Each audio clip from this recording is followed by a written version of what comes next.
Nagitoy tilinteg nga ibagbagana iti Dios. Ta iti kalsada isu iti tuturong tayo ken tayo panagsukimat dagiti linaong iti Biblia. Di kiti pamaneknek tin na ibagbaga gapu iti ayat iti Dios nga tungpalen tayo kadagiti bilbilin na. Tarigitoy ngay na ibagbaga ang mabasa iti Proverbio 16 iti 17. Iti kalsada iti linteg isu iti papanaw iti dakes. So dayta ti bagbagana nga may papan iti kalsada wenno dalan. Dijay papanaw tayo iti kinagaramugam kinadakes a panagpanpanunot ken nakersang a panagsasao. Iti singgalutan iti dalan sa laktiban na iti kararwana. So kada ito tin na ibagbaga nga sa lakniban tayo gapo iti kararwa tayo wenno espiritu tayo tadayta iti agturong iti Dios. Taniya po nga isos iti ibagbagana amaysa adalan. So digiti apamaneknek no kasano ti palangala tayo panangwarwar tayo kadagiti kay papanan na. Iso nga mabasa iti Juan 14 iti 6 nga kinunana. Ni Jesus kunana kinkwana siya iti dalan ken iti pudno ken ti biag. Awan iti umay ken Ama no di magnakanyak. Iso nga makipagna tayo kinapong Jesucristo tayo sungar ti dalan ngagturong kini Amana. Tadaytoy apamaneknek ngayon na himpalpalawag iti napong Jesucristo gapo kadagiti nasaya at akay papanan na. Kinunana iti Galacia 3 iti 15 kakabsat agsauak kas ugali kadagiti tao. No mapatalgadanen uray siya sino saan ang mabalin adadaelen wenno nayunan.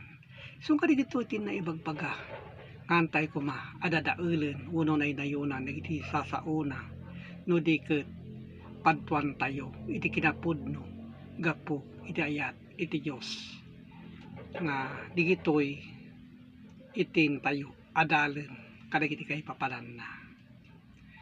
Mabasa iti daan at tulag ngayon na ibagbaga kadagitoy asasao iti Proverbio 30 iti 6. Di ka nayunan dagiti sasauna isu dayta ti pamaneknek tayo nga nayunan ken ibagbagana iti baro at tulag iti Galacia. Dilakit tatugmaren ka ket masarakan ka amang ulbod.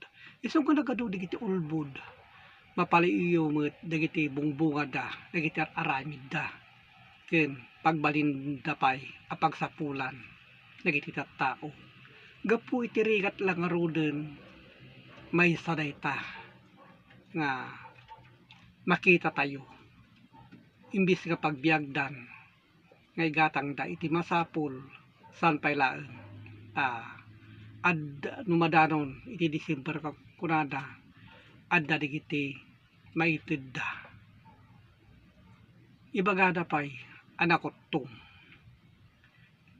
no basit iti maited da. So kadagiti kabsat panunutin nyo kadi igitoy akay papanan na han may panggeplang iti kwarta no agdayaw iti Dios tahan ang kailangan iti kwarta ni Apo Dios no di da tayo laeng a tao nga igatang tayo iti masapul tayo. So nga panunutin tayo nasaya at kakabsat tayo iti pa kay salakanan met laeng iso iti nasaya at apanagpamati tayo saan ken may panggeplang iti religion.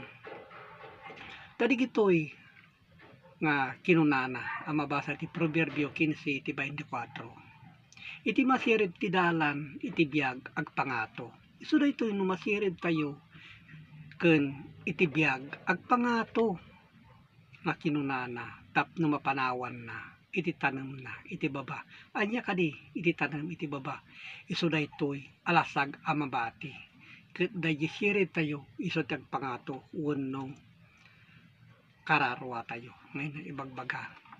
Na simple lang na iti kapsat ngayon na ibagbaga, ipapaawat kada tayo, no, alain tayo.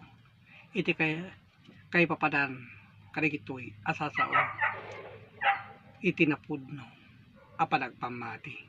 So karigit iti nakipapaabot, gapo ti Facebook online Bible study, karigitoy, ngaya, inak isi-share kada kayo, ket no, makita yo, ket napod na tayo, agpamati, i-like yo, buno, ag-comment kayo, habang adakas tag-comment, tapno, balawlawagan, karikiti kay papadan na, iti linaon, iti Biblia, ket agyaman iti Diyos Ama, ang manakabalin di sa amin, Amen.